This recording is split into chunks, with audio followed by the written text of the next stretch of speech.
Wellness Show, episode 173. Welcome to the Wellness Show, a podcast on health and wealth. I'm your host, Tyson Bannigan, the founder of the Extraordinary Healing Arts Academy. Join me as we get the latest insight, tips, and strategies from wellness providers, coaches, and successful, heart-centered entrepreneurs, and much, much more.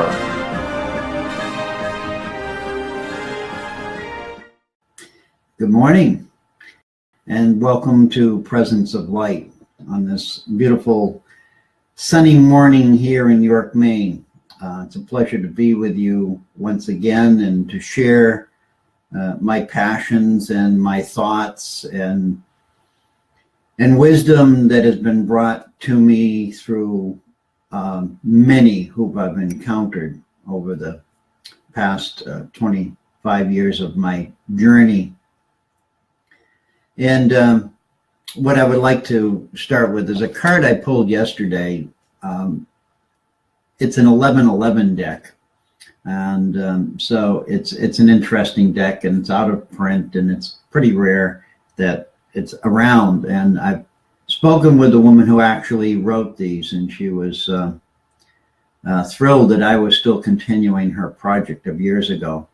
And so this is the card. I don't know if I can get it to show. It's called Love/Earth, and below the word is, it's not coming out clear, connection. And on the back side, there's a little message. And the message yesterday was, I join with the earth. We travel through the cosmos together. And it started me thinking about my journey with Mother Earth, and primarily with the water.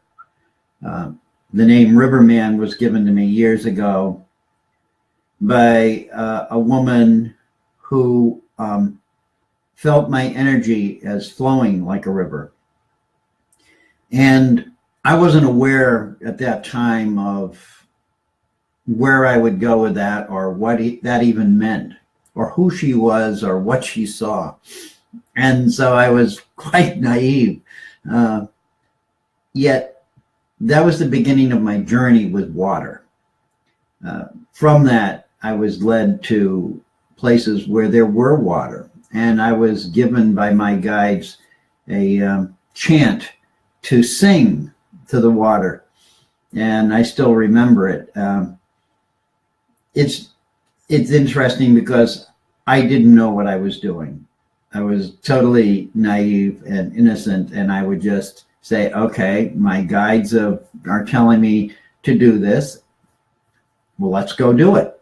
And I was open, and I was willing, and I was free. I was free from the concepts of you can't do this, and you should do this, and those sorts of mind constructs which keep us contained in a little package that somebody else can move around and place on the shelves of so many houses and look at and say, okay, there you are, I understand you. Water is not to be understood.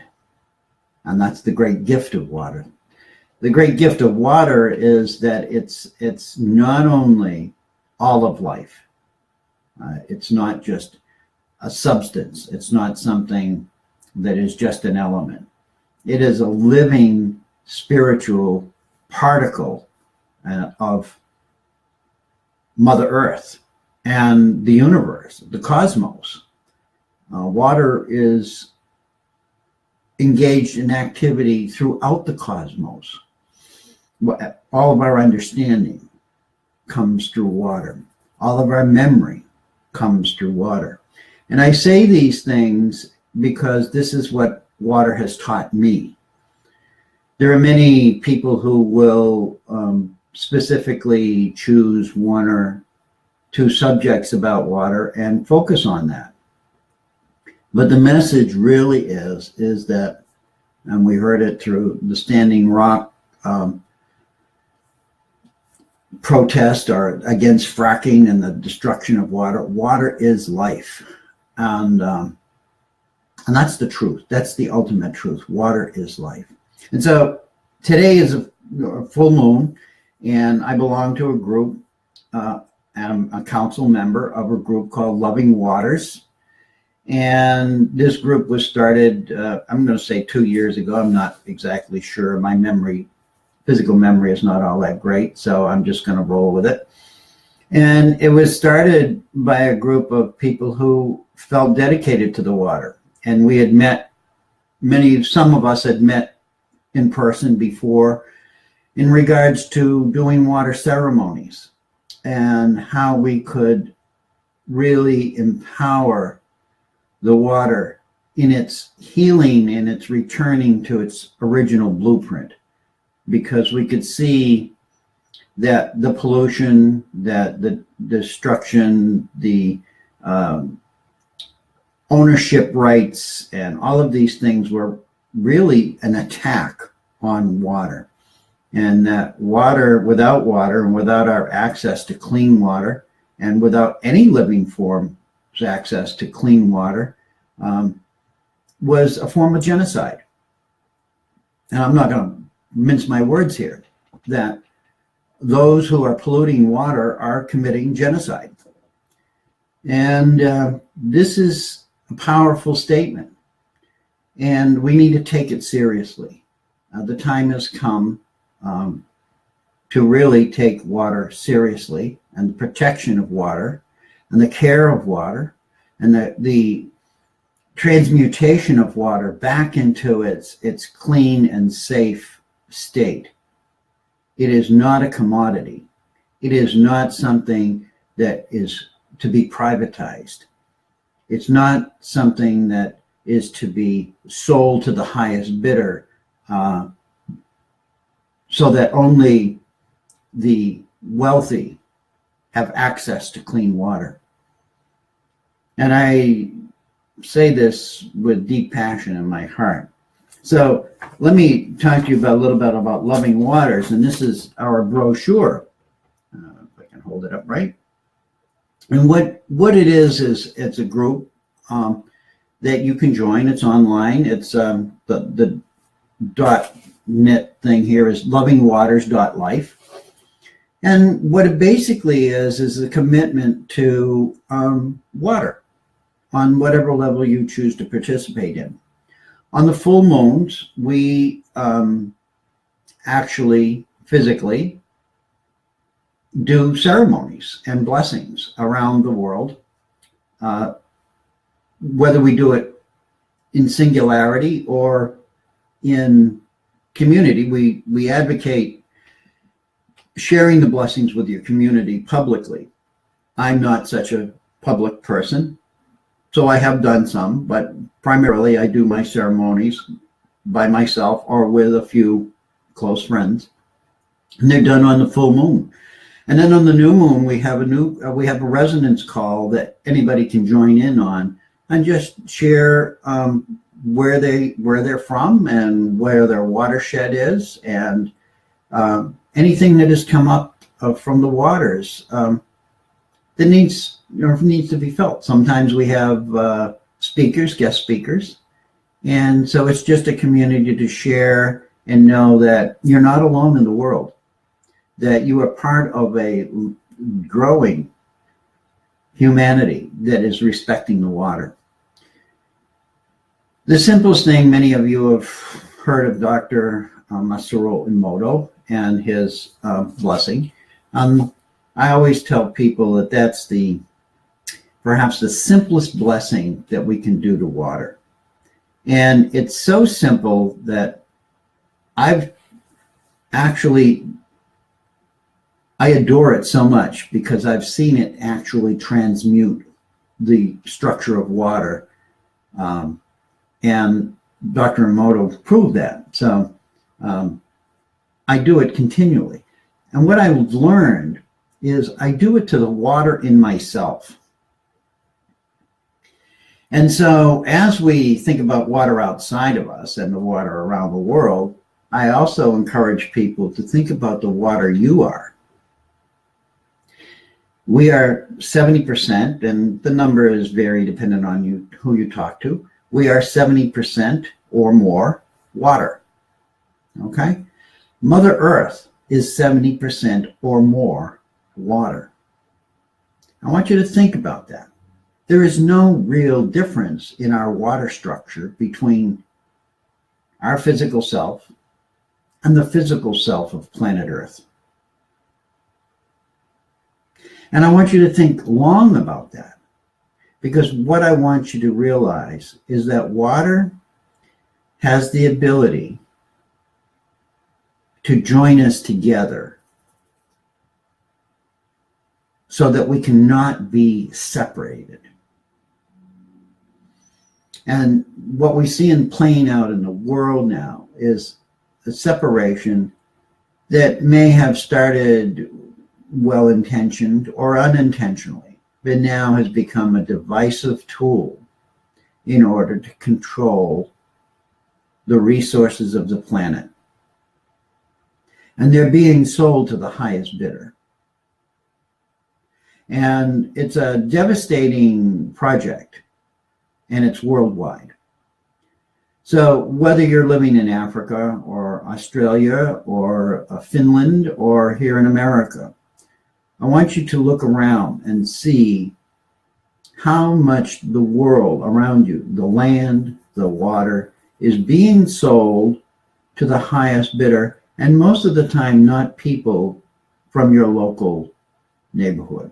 Here in America, we are undergoing a crisis where the resources and land are being sold to countries that are only profiting from it. Their only goal is to profit, to turn the richness and the heritage of our land into a profit margin, and then despoil the world and not be held accountable for it. And this is part of my message today. This is what the water has given me to talk about. Because trust me, this is not a planned talk, as I'm just letting it flow as it speaks. And I think that this is what's happening for all of us, as we're becoming awake and aware. And my heading of water and our responses is exactly that. How are we going to respond to the water? So Dr. Emoto's blessing is simple. It's, I love you, I thank you, I respect you. 3 statements. Yet it changes the crystalline structure of the water. And it will change the crystalline structure of the water within you, therefore changing your crystalline structure. What does that mean? And how powerful is that? Well, the meaning of that is that in our DNA, there is a crystalline structure, okay? And it's being increased and changed and altered as we evolve. And so we're a species that is evolving just as much as the planet is evolving. And one of the key factors and factions of that evolution is water. Water. And it's through the water process and the crystallization and the crystalline structure within us and within the water that we will evolve. So it's powerful and yet simple. Many of us say, well, I can't join a group, or I can't do this, and I can't. But you can say a blessing, and you can come back to your heart and realize how valuable water is in your life and around you in your community. We've partnered with some great groups that some of us also belong to, and I just wrote a few down, because there's many organizations out there that serve water, and I encourage you to find them, find one that resonates, and tune in to open your hearts and open your minds to what can you do for water. And this is, so some of them are the waterbearers.org is, we recently are having a funding for water purifying filters. Vanuatu is an island that we're trying to raise money for that. But it's a filter that changes water into clean water for people to drink, because there are areas where the water, not, as anyone's particular fault, but is not worthy of being drink. And so there's a shortage of drinking water. And these filters, started by the Water Bearers organization, these are people who are working on the ground, getting these filters, taking them places, teaching the people how to use them, and they'll provide hundreds, I think it's 100 gallons of water. I'm not going to try to look at my notes because I'm not going to find them. But, they provide clean water for small people who are still living off the grid and even on the grid, in areas, remote areas where devastation has occurred and their clean water is not available. So this is not a big organization. These are small groups. And so I ask you, I know people, we give a lot of money and we donate a lot of time and things, but it's the little things and the little people whose hearts are in the right place are the ones we need to listen to. The big structured charities are wonderful, and they have a place in this world. But I will ask you to find the small ones, the ones who are people who are opening their hearts and taking their bodies and actually going there and doing this, or creating groups of other beings who are lighting their fire and inspiring them to take hold and do this in this area. And many of you are those people who can do this in your own area, because I know this goes around the world. So it doesn't matter where you are. You all are aware of drinking water problems. And so there are filters that can be brought to people and enhance that. So check out the Water Bearers organization. We're also in tune with our beloved sister Maya, the Tribal Trust Foundation, who respects the indigenous practices. And I'm going to talk about indigenous practices wherever you are, cultural practices. Many years before we became this civilization we are now, the indigenous respected the water. The indigenous looked for the water. They moved. They found the water. They dowsed for the water. They knew where the water was, and they respected it because they knew if they didn't have water, they were not going to survive. And this is a basic instinct in all of us.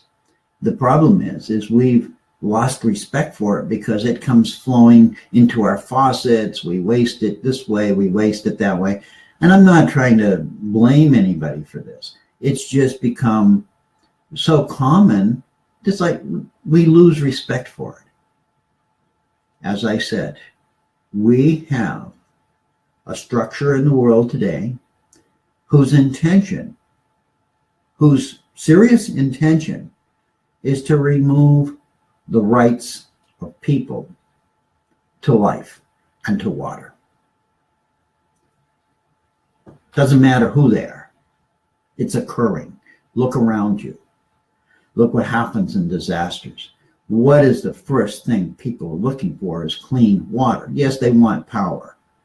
We can live without power to some degree. I mean, granted, if it's freezing cold, we can't, but we can, but you are not going to survive without water. And this has become a crisis in the world. It's not talked about as the crisis it really is. And I'm not here to scare anyone. I'm just saying each one of us have a responsibility to the water.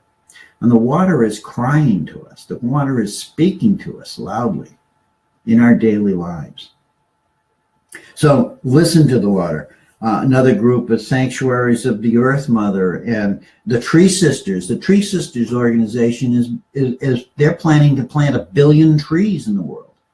So what are trees and water? What is the relationship between trees and water? Scientists still don't know how water defies gravity and flows up a tree. So what is their relationship? And when the tree releases water into the air and into the ground, without water, there's no trees. Without trees, the cycle of life fails.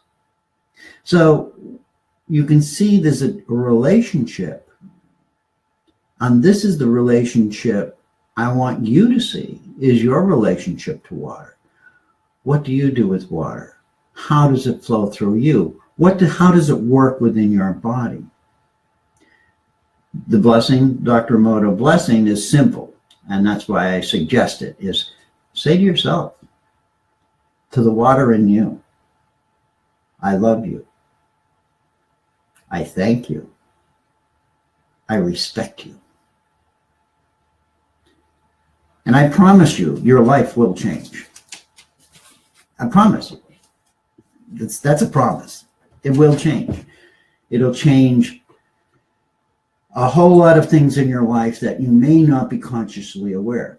So I also invite you to join us on Facebook, if you will. We have a Facebook page, LovingWaters.life, and join in our community and read some of our posts and visit the website, become a water guardian, which is very simple.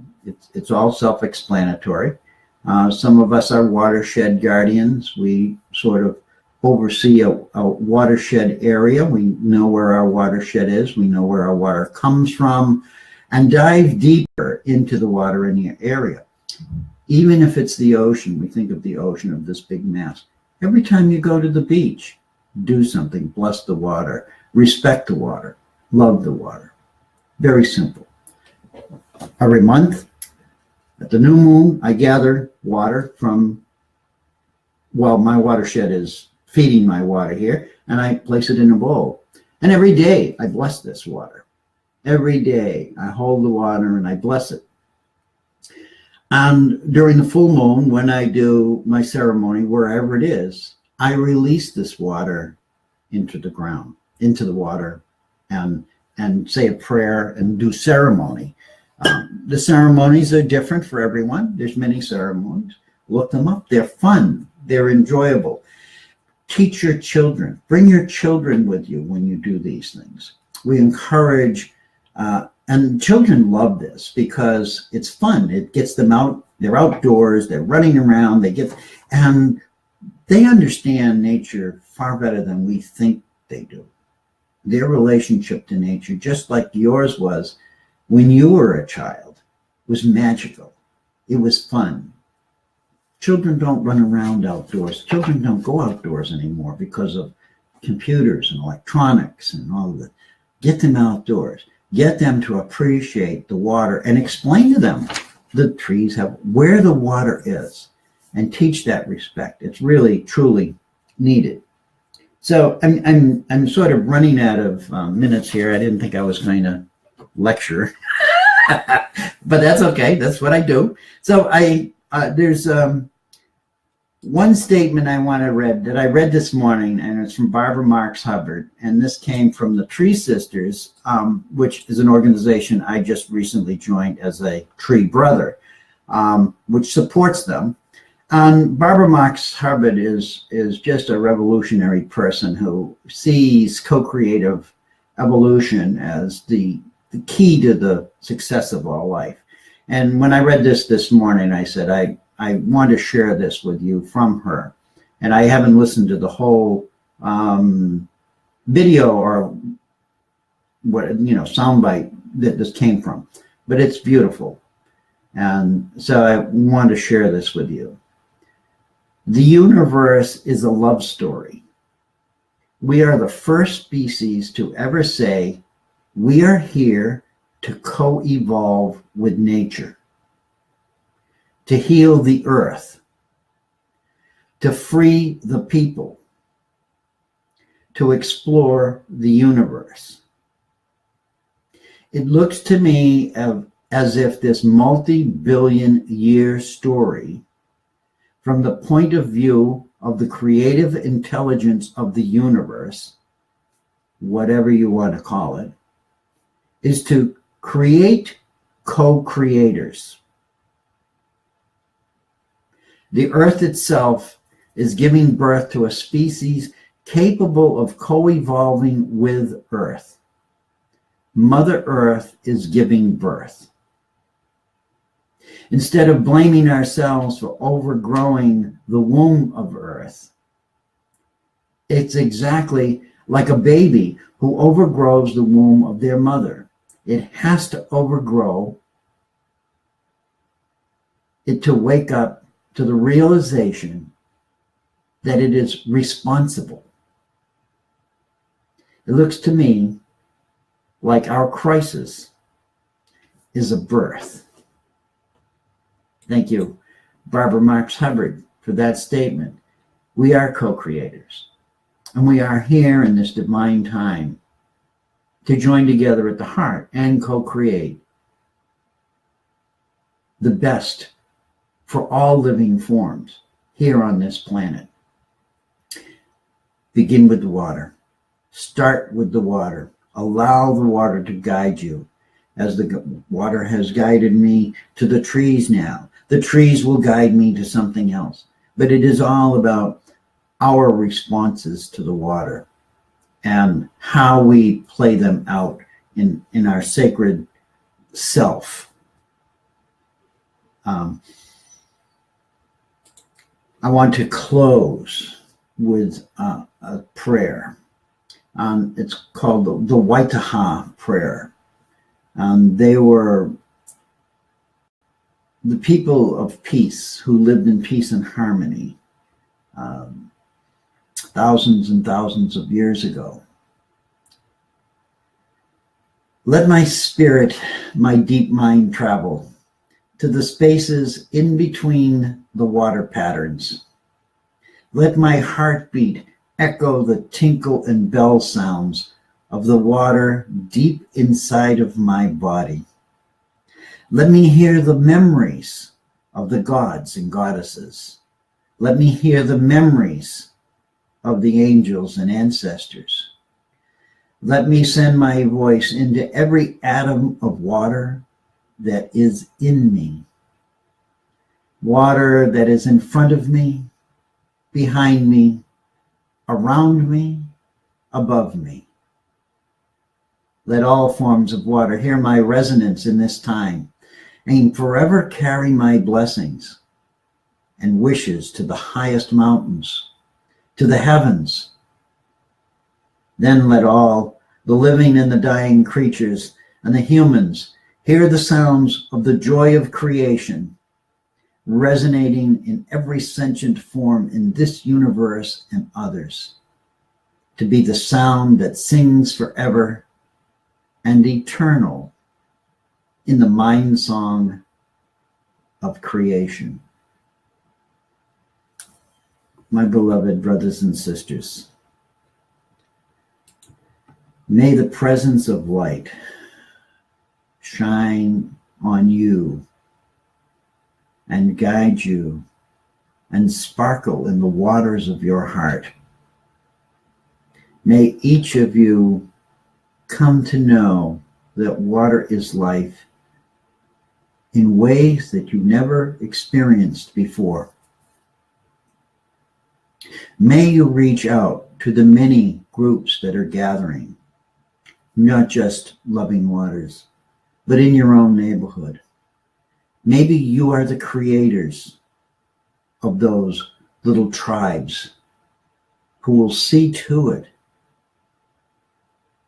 that we co-create in balance and harmony and bring back the flow, the majestic flow of water and the cycle of life that it represents and is throughout the universe. I love you. I thank you. I respect you. It's full moon tonight. Get some water. Do a little blessing. have some fun. Until next time, may peace, light, and love follow you in all that you do, from my heart to yours. See you next week. Have fun.